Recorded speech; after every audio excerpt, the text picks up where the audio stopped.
River cruises are a little different than ocean cruises. Sometimes the docks aren't right in the old town. Ships can tie up right next to each other, and what's included varies by line. In this video, we'll share what to expect, so your first river cruise is smooth, fun, and unforgettable.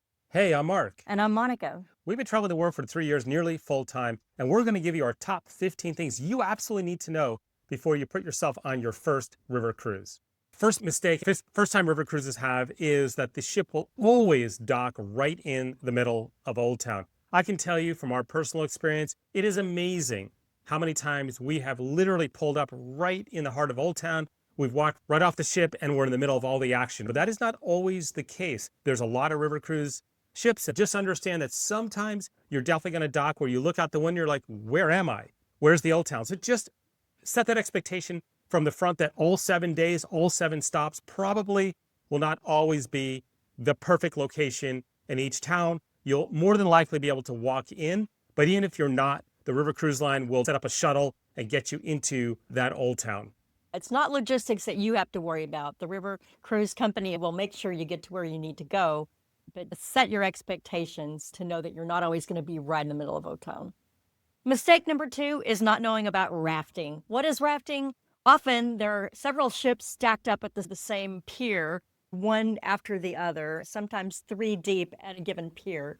And it's not an issue. You just basically will walk through one ship to get to the pier and to go on your way. Sometimes you may look out your window thinking you'll see a view, and you'll in fact see another ship. Yeah, it's been somewhat often where I would open the drapes to the cabin, including our balcony, and there is another ship right in front of you, somebody else's balcony. You can hand them a croissant or a coffee. You're potentially that close. You're not always going to have that perfect view. The third thing to understand is the sun deck. The sun deck is amazing. You're going to love it. You're going to love to go onto that sun deck, walk around when the ship is moving, when it's in the Old Town, when it's docked. It's so fun, but it's not always open.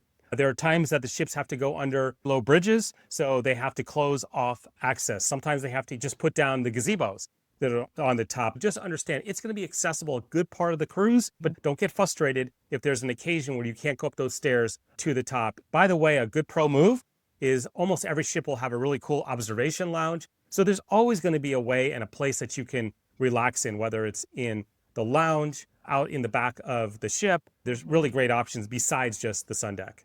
You want to make sure you book the right cabin and deck for you. This is really important because the prices are going to vary dramatically. And we've got some really amazing price-saving tips for you coming up in this video. So definitely stay tuned for that. But this is one of the big ones. There's a big difference in price between a veranda, if the ship has a French balcony, and then just a deluxe stateroom or a fixed window cabin. It's usually on the lower level.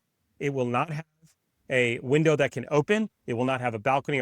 The good news is those cabins tend to be half as much as the balcony cabins. So if it's really important to you to have the ability to open your window to either step out onto a veranda, then you need a veranda cabin. If you just want to be able to open the window and get some fresh air, a French balcony can save you money. And not every river cruise line has it. AMA has them. Viking has them. You may not use that veranda cabin or the French balcony as much as you think. If you're going when the weather's colder, how often are you going to actually open the window? So think about that. Maybe you can save a lot of money with going on the lower deck with just a deluxe stateroom or fixed window stateroom. In addition, if you're doing that stacking or the rafting, it's not always going to be something where you can just get out there in the morning with your cup of coffee and have a beautiful view. Your beautiful view might be your neighbor's cabin. Mistake number 5, missing the scenic stretch. On some river cruises, you have a lot of scenery, and some it comes and goes, but you don't want to miss the best stretches. So typically the night before, they will brief you on the next day, or it'll be in your little newsletter. It's a great idea to talk to the cruise director the day before and find out when the most scenic stretches are coming. There are iconic places like the Rhine Gorge and the Danube Iron Gates that you definitely don't want to miss. Another expectation sometimes is people think, oh, I'm going for 8 days and 7 nights. I'm going to have 8 full days of castles nonstop. That's not the reality. There's going to be stretches of every river that are spectacular. You also want to realize that you're also going on commercial rivers. It's actually quite fascinating to see a lot of the commercial ships that are on these rivers, whether they're pulling freight or cargo or cars. Sometimes it might be a factory. I find it fascinating to see day-to-day life as well, but don't expect a beautiful castle for 8 straight days. Yep. Small towns, vineyards, and campgrounds, very, very popular for Europeans to camp along these rivers, especially during the summer. Another thing is, depending upon the river, you may go through a lot of locks. Hopefully, you'll have the opportunity to go through some during the day because it's really fascinating to see your ship go into it, the water come up, the water to come down. So try to witness that at least once. Sometimes a lot of it happens at night. There can be a little bit of noise. Look, we've been on multiple different river cruise ships. We've been on some that have gone through a ton of locks, including multiple locks in a night. The most I've actually heard is a little bit of vibration or a slight banging. I've actually been curious. I've opened the drapes and all of a sudden I see a wall in front of me. I'm like, oh, okay, we're in a lock. I didn't even know it. Just be aware of it. Don't let it surprise you. If you hear a little bit of that, it's just from that. I don't think it's going to interrupt your cruise at all. Certain rivers have a lot of locks. Like you can see there, like the Main to the Danube Canal has 16 alone, but they're really fascinating. You definitely want to check them out.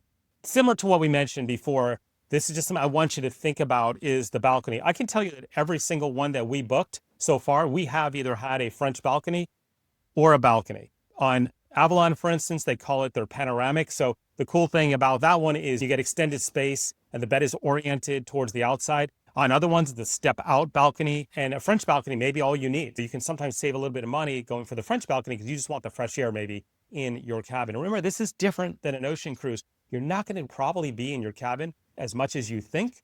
So just be sure that you feel it's essential. If you want to save a bunch of money, the lower deck cabins without it could be the ticket. I'll tell you, we booked Celebrity River for next year, and that's what we picked. I ended up picking a cabin without the balcony because I was like, I just want the experience. I want to be on the brand new Celebrity River ships, but I didn't really want to spend the extra money for the balcony. I didn't think it was necessary. I do think it's beautiful. I think it's wonderful. I think the panoramic balconies on Avalon are amazing.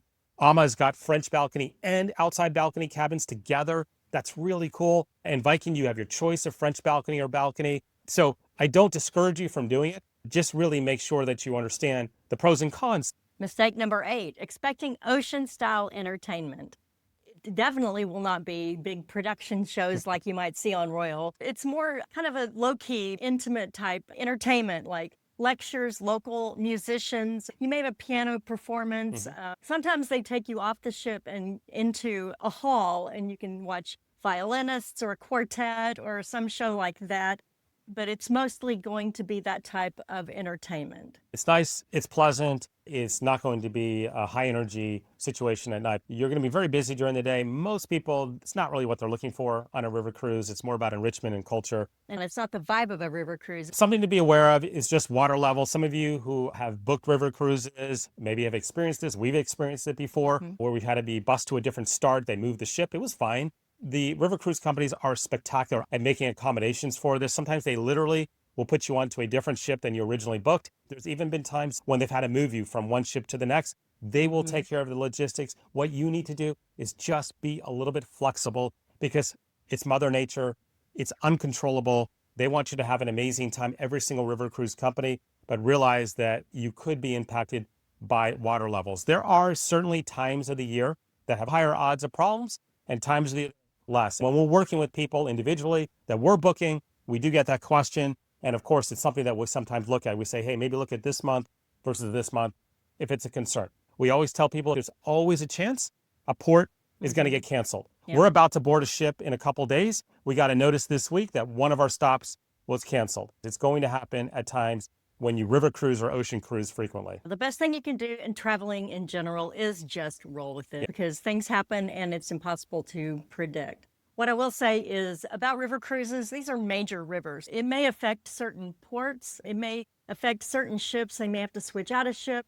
And then you have companies like Avalon that are part of Globus, which has all the buses and the transportation that they can respond very quickly. They will have contingency plans for all of this well in advance.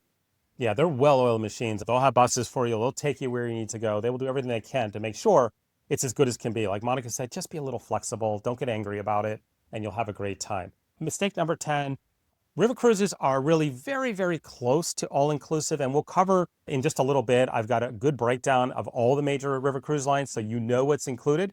But just understand that it's usually almost all-inclusive. You're not going to have a big bill. I get much bigger bills typically at the end of an ocean cruise than I ever have at the end of a river cruise. Normally, you're really just looking at gratuities possibly being charged, and I'll cover that in a moment with whether it's included or not. just realize you're very, very close to all-inclusive, but you still might have a small invoice. Incidentals like drinks or something that's not included. We can really help you navigate all of these choices and help you truly get the best deal. We've been doing it for literally hundreds of you. If you're interested in working with us personally on an ocean or river cruise, I've got the link there on the screen, and later in the video, I'll give you a QR code as well if that's easier for you.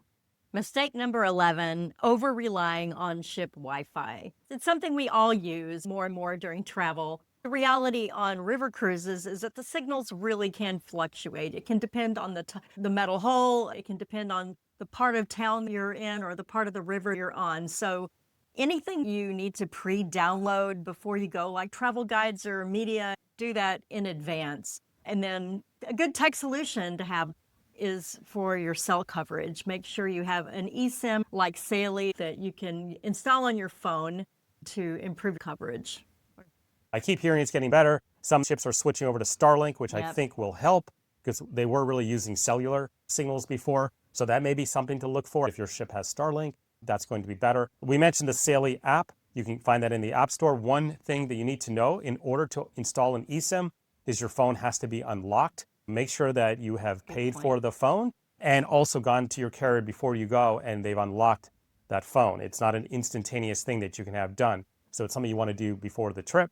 Finally, make sure a lot of things aren't updating in the background. If you get one of these eSIMs, you're usually paying for the data.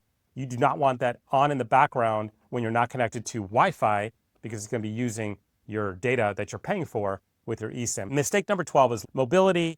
We work with clients who have either themselves or their significant other has mobility issues. I have to be honest with you and say river cruises are just not the best. If it's just something where, we're all getting a little bit older and we walk a little bit slower, don't worry about it. All the river cruise lines are used to having people that walk at different paces. There's gentle walker tours, not a problem. But we're talking more situations if there's a wheelchair involved, if there's walkers involved. Ocean cruises just tend to be a lot better choice, in my opinion. They just have much wider doorways, bigger ramps, more staff, more crew, more likely to have elevators everywhere. For instance, you may not be able to get to the sun deck if you can't get upstairs. A lot of the little towns you go into are very uneven, and a lot of these cities and towns are just not compliant the way you might be used to back home. So again, make sure before you book, check some details, ask us, ask your travel advisor, just make sure that it's going to fit for what you're after. This is mistake number 13. Think carefully about what you want to see, what you want to accomplish. Obviously, if you're after Christmas markets, November to December is the best time. But what if you're looking for like flowers, all the tulips in the Netherlands, for instance? That's going to be March to mid-May. After mid-May, and we can attest to this, they will be pretty much all gone. For the most comfortable season with fewer crowds, do not go in July and August. That will be the warmest. Which is good sometimes, but the best time will be the buffer season. April, May, September, and October, the best times to go with the fewest crowds. Let me give you a tip to save some money. If you're okay with it being a little bit cool, end of March is almost always going to be cheaper than into April. April, a lot of times, is going to be a little bit cheaper, usually, than May. It just tends to kind of work that way. When we're working with a client, if you're flexible, we can always get you a better deal. We can look at the different sailings and see where the river cruise lines are trying to fill ships outside of the peak times. The same is going to be in the fall. September usually is more expensive than October. So you can get very similar weather, maybe slightly cooler. If you're somebody that has to go in the summer, that's fine too. We book people in the summer all the time. That's when they can go. August tends to be a little bit better price than July. If you have some flexibility, it's interesting how you can also move around. Sometimes a week. Literally, I'll be working with somebody and it'll be like the 16th is $500 cheaper than leaving on the 17th. It does come down to that sometimes. Sometimes the same itinerary, but just the opposite direction can be a different price. Yeah, that's a great tip because most of these will go from Basel to Amsterdam and Amsterdam to Basel. You might think it's the same price either way, not always. Sometimes for whatever reason, one direction is just more popular for people. They're just kind of used to it. So those book up quicker, they charge you more. So that's a great tip as well. Mistake number 14, just understand you're not always going to be in an old town. You're not always going to walk right out to your excursion. Many times you will. We've had incredible excursions in old towns, in vineyards and fields, on hikes, on bikes, slow walking through the town. But there's just going to be reality of times that you're going to have to take a bus. So you're going to show up, maybe you're even parked in a great place, but your tour is an hour away.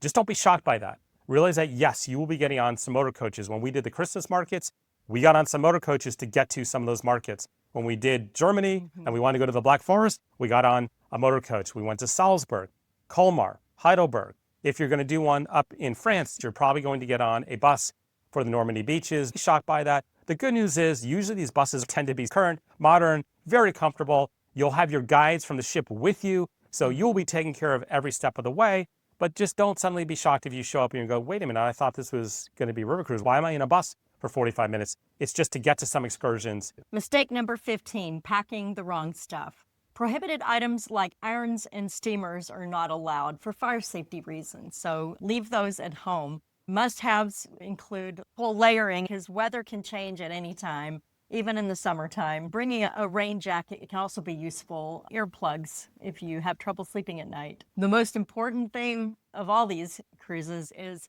pack comfortable walking shoes and make sure you break them in before you arrive. Another thing to understand is there's going to be some luggage limitation. You can't really bring 2 huge oversized suitcases and a carry-on. If you need to, because you're on a longer cruise, you need to let your travel advisor, because we need to check with the cruise line when you show up. Typically the person grabbing your bags, it's probably going to be the captain, it's going to be some of the dining staff. They're not going to be forklifts like there is on an ocean cruise. So they literally have to drag everything onto the ship. You have to find a place for it as well. The cabins are smaller than you might be used to on an ocean cruise, but for you to bring 2 full-size pieces of luggage for 2 of you, you've got 4 full-size pieces of luggage, probably not a great idea for a river cruise. And a smart alternative to having an iron would be something that we carry around. It's just a little bottle we fill with water, and it's literally just water. And we spray it onto our clothes, mist it basically, and then rub the wrinkles out. And it's been great. So that's something you should always travel with. The next real big thing is, how do you choose the right river company for you? We have other videos on the channel. We'll link those in the description down below where we compare most of these to each other. So definitely watch those videos. AMA and Avalon in particular have more excursion choices for more active travelers. You'll have stuff for slow walkers and that sort of thing, but you'll have different levels of activity. So those of you in particular who want to be a little bit more active and want more choice in each stop, AMA and Avalon would be excellent choices. Viking, you'll definitely get an included tour, but it usually tends to be one choice, maybe 2, but usually 1. They do not lean into being very active in port. It's more cultural, it's more getting around the town, it's more of a scenic tour. But the nice thing about Viking is they're 18 and over. Their pricing is excellent. There's not a lot of out-of-pocket costs outside of gratuities. You want to step up to more luxury, maybe Uniworld and Tauck. You'll definitely pay for the privilege, but they have even more inclusions and lots of nice choices for your excursions as well. So this would be a good idea. Again, pause the video here, take a screenshot. This shows you what's included with each one of the 5 major brands. Now, I understand we'll probably get comments below. There are other river cruise brands. There's Emerald, there's Scenic. These tend to be the 5 that we book people into most, but the other ones as well that you may be wondering about also will be similar, but each one does it a little bit different. Everybody sort of makes little tweaks to the all-inclusive side of things. You'll notice that gratuities are optional on Viking, AMA, and Avalon. On Uniworld and Tauck, typically they're going to be included, but you're going to pay more money overall. On AMA, you'll have a happy hour in addition to the beer and wine at your meals, which all the river cruise lines provide. That's a little extra bonus. Small differences overall. Pick the brand that aligns with you the best. They're all great, but it's much better to find the right price, but also understand what you're getting and make sure that that line is going to match and probably have people like you on that river cruise. Anything else you want to say? And even though Viking has an 18 and up policy, you really won't see children very often anyway. Definitely pick the season, be a little flexible, you'll get your best price, match the line to your style, and please reserve early. The earlier you can reserve, the better deal you're going to get, the more cabins you're going to find. Just don't wait till the last minute. These all fill up, and they fill up remarkably fast. Promotions come and go, but the pricing typically doesn't come down. Put in the comments down below if you've actually done some river cruising, which one has affected you the most or that you weren't aware of during your river cruise. If you're new to river cruising, definitely ask us more questions. I'm happy to answer any of those in the comments. So let's get the conversation going. If you want help with booking a river cruise or an ocean cruise, there's that QR code on the screen, or you can just go to digitalromance.com/cruising. We personally work with you, so we'll get back to you, customize the best trip and get you special extras, perks, and amenities as well. So with that, We'll see you out there. see you out there.